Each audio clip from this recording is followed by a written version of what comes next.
ይህ የኢትዮ ግዕዝ የሆሮስኮፕ ቻናል ነው። የቪርጎ የህዳር ወር 2018 ዓመተ ምህረት ትንበያ የማህበራዊ ህይወት የቤትና የግንኙነት ወር። ሰላም ውድ እና አስተዋይ ቪርጎዎች፣ እንኳን ወደ ቻናላችን በሰላም መጣችሁ። ይህ የኢትዮ ግዕዝ የሆሮስኮፕ ቻናል ነው። የህዳር ወር ደርሷል።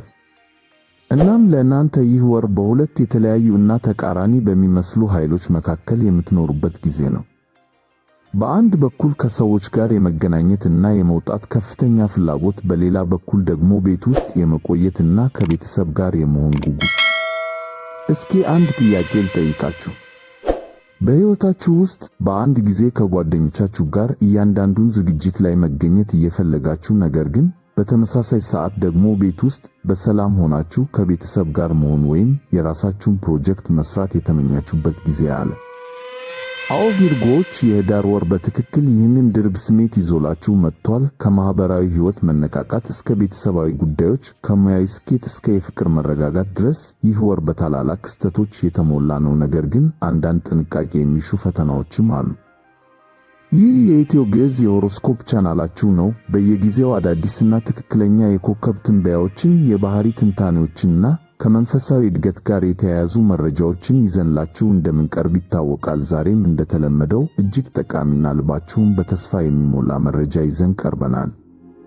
የተሻሉ የሆሮስኮፕ ትንታኔዎችን ወደ እናንተ ለማድረስ ያግዘን ዘንድ ቻናሉን ሰብስክራይብ፣ ላይክ እና ሼር ያድርጉ። ስለዚህ የህዳር ወር ምን ይዞላችሁ እንደሚመጣ በጥልቀት ለማወቅ ተዘጋጁ። ምን እያሉ ነው? እስኪ አብረን እንመርምር።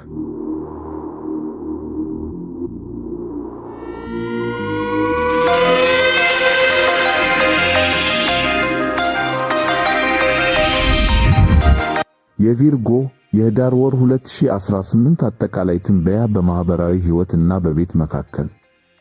የስኮርፒዮ ወቅት የማህበራዊ ህይወት መነቃቃት።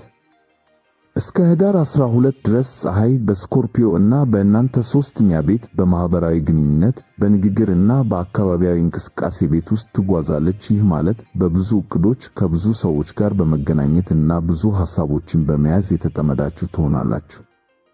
ብዙ ግብዣዎች፣ የቀን መቁጠሪያችሁ በዝግጅቶች፣ በስብሰባዎች እና በፓርቲዎች ሊሞላ ይችላል። አዳዲስ ሐሳቦች፣ አዳዲስ ነገሮችን ለመማር እና ሐሳቦቻችሁን ለመግለጽ ጥሩ ጊዜ ነው። ትብብር ከሚመስሎቹ ሰዎች ጋር በጋራ ፕሮጀክት ላይ መስራት ትልቅ ስኬትን ያመጣል።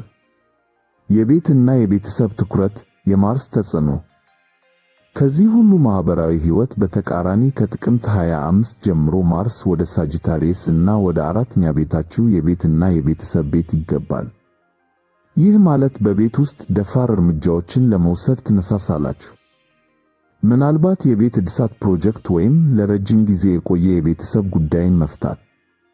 የታላቁ ራዕይ ጊዜ ጥቅምት 26 ሙሉ ጨረቃ 2018 ወዴት እየወሰዳችሁ እንደሆነ አስባችሁ ታውቃላችሁ? ጥቅምት 26 ላይ መልሱን ታገኛላችሁ። በዚህ ቀን ኃይለኛው ሱፐርሙን በዘጠኛ ቤታችሁ የራዕይና የእውነት ቤት ውስጥ ያበራል። ትልቁን ምስል በግልጽ የምታዩበት ጊዜ ነው። አንድ ሐሳባችሁ ዝና ወይም ዕውቅና ሊያስገኝላችሁ ይችላል። ለመጓዝ፣ ለማስተማር ወይም ሥራችሁን ለማሳተም ዕድል ልታገኙ ትችላላችሁ። ከወትሮው በበለጠ በትልቁ አስቡ። የሜርኩሪ እና የሳተርን ተጽዕኖ ግን ጥንቃቄ። የሜርኩሪ ሬትሮግሬድ ከህዳር 1-20 ገዢ ፕላኔታችሁ ሜርኩሪ ወደ ኋላ ይጓዛል። ይህ በቤተሰብ ውስጥ አለመግባባቶችን እና በግንኙነቶቻችሁ ላይ ውዥንብርን ሊፈጥር ይችላል። ከሚያናዱ ርዕሶች ለመራቅ ሞክሩ። የሳተርን መስተካከል ከህዳር 18 ጀምሮ። ትልቁ መልካም ዜና፣ ሳተርን በግንኙነት ቤታችሁ ውስጥ ወደፊት መጓዝ ይጀምራል። ይህ ማለት ለረጅም ጊዜ የሚቆይ ፍቅርና ጠንካራ ቁርጠኝነት ለመፍጠር ዝግጁ ትሆናላችሁ። ይህ የኢትዮ ግዕዝ የሆሮስኮፕ ቻናል ነው። የተሻሉ የሆሮስኮፕ ትንታኔዎችን ወደ እናንተ ለማድረስ ያግዘን ዘንድ ቻናሉን ሰብስክራይብ፣ ላይክ እና ሼር ያድርጉ።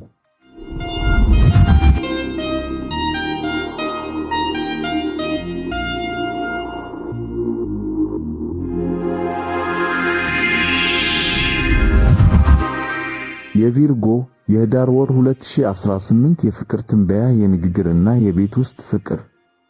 በፍቅር ሕይወታችሁ ላይ የህዳር ወር የውይይትና የቤት ውስጥ ሙቀት ጊዜ ነው። የቤት ውስጥ ፍቅር የማርስ ኃይል። ከጥቅምት 25 ጀምሮ ማርስ በቤትና በቤተሰብ ቤታችሁ ውስጥ ይሆናል። ከቤት መውጣት አስቸጋሪ ይሆንባችኋል። ግንኙነት የሚጠናከረው በቤት ውስጥ በሚሰሩ ምግቦች፣ በፊልም ምሽቶች እና በግል ጊዜያት ነው። አዲስ ግንኙነት ከጀመራችሁ ትንሽ የግል ቦታ ልትሰጧቸው ትችላላችሁ። ስለ አብሮ መኖር የምታስቡ ከሆነ ቀስ ብላችሁ ጀምሩት፣ ምክንያቱም ሜርኩሪ ሬትሮግሬድ ለትልልቅ ውሳኔዎች ጥሩ ጊዜ አይደለም። የንግግር ፍቅር የቪነስ ኃይል። ከጥቅምት 27 ጀምሮ ቪነስ ወደ ሦስተኛ ቤታችሁ የግንኙነት ቤት ትገባለች። ቃላት ትልቅ ኃይል ይኖራቸዋል። በቀልድ መልክ የሚጀምር ውይይት ያልተጠበቀ ጥልቀት ሊኖረው ይችላል። ነገር ግን ሰዎችን እንዳታሳስቱ ተጠንቀቁ። እርግጠኛ ካልሆናችሁ ሐቀኛ ሁኑ። የሜርኩሪ ጊዜ። ገዣችሁ ሜርኩሪ ወደ ኋላ በሚጓዝበት ጊዜ የድሮ የፍቅር ጠብ ወይም ያልተጨረሰ ጉዳይ እንደገና ሊነሳ ይችላል። በህዳር 15 ላይ ውጥረትን በዲፕሎማሲያዊ መንገድ መፍታት ትችላላችሁ። ይህ የኢትዮ ግዕዝ የሆሮስኮፕ ቻናል ነው።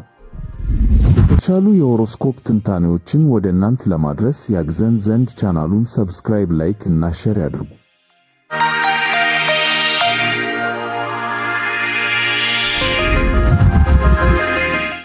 የቪርጎ የህዳር ወር 2018 የገንዘብ ትንበያ የቡድን ሥራ ግምገማ። በገንዘብ ረገድ የቡድን ሥራችሁን ገምግሙ የሚል መልእክት አለ። የጁፒተር ሬትሮግሬድ። ከህዳር 2 ጀምሮ ጁፒተር በትብብር ቤታችሁ ውስጥ ወደ ኋላ መጓዝ ሲጀምር አንድ የቡድን ሥራ ወይም ከቴክኖሎጂ ጋር የተያያዘ ፕሮጀክት ሊዘገይ ይችላል። ይህንን ጊዜ ስትራቴጂያችሁን እንደገና ለመገምገም እና ሁሉም ሰው በአንድ ሐሳብ ላይ መሆኑን ለማረጋገጥ ተጠቀሙበት። የሜርኩሪ ጥንቃቄ። ገዥ ፕላኔታችሁ ሜርኩሪ ሬትሮግሬድ ውሎችን እና ግንኙነቶችን ያደበዝዛል። በተለይ ከቤት፣ ከሪል ስቴት ወይም ከቤተሰብ ገንዘብ ጋር የተያያዙ ከሆኑ ከተቻለ ስምምነቶችን ከመፈረም ተቆጠቡ። የሙሉ ጨረቃ ስኬት። የጥቅምት 26 ሙሉ ጨረቃ በ9ኛ ቤታችሁ በአዲስ ጅምር፣ በህትመት እና በዓለም አቀፍ ግንኙነቶች ቤት ላይ ያርፋል። ከሚያዝያ ወር ጀምሮ ስትሰሩበት የነበረ ፕሮጀክት ተጽዕኖ ሊፈጥር፣ ምናልባትም ቫይራል ሊሆን ወይም ሰፊ ተደራሽነት ሊያገኝ ይችላል። ይህ የኢትዮ ግዕዝ የሆሮስኮፕ ቻናል ነው። የተሻሉ የሆሮስኮፕ ትንታኔዎችን ወደ እናንተ ለማድረስ ያግዘን ዘንድ ቻናሉን ሰብስክራይብ፣ ላይክ እና ሼር ያድርጉ። በመጨረሻም ውድ ቪርጎዎች፣ ስለዚህ ቪርጎዎች የህዳር ወር በማህበራዊ ሕይወት እና በቤት፣ በውይይት እና በተግባር መካከል የምትኖሩበት ጊዜ ነው። የወሩን ቁልፍ መልእክቶች እናስታውሳችሁ። 1. ማህበራዊ ሁኑ። ከሰዎች ጋር ተገናኙ፣ ተወያዩ እና ተባበሩ። 2. ቤታችሁን ተንከባከቡ። ለቤት እና ለቤተሰብ ጉዳዮች ትኩረት ስጡ። 3. ትልቅ አስቡ። በሙሉ ጨረቃ ጊዜ ራዕያችሁን አስፉ። 4. ግንኙነታችሁን አጠንክሩ። በወሩ መጨረሻ ለጠንካራ ግንኙነት መሰረት ትጥላላችሁ። ቪርጎዎች አስተዋይና ችግር ፈቺ ናችሁ።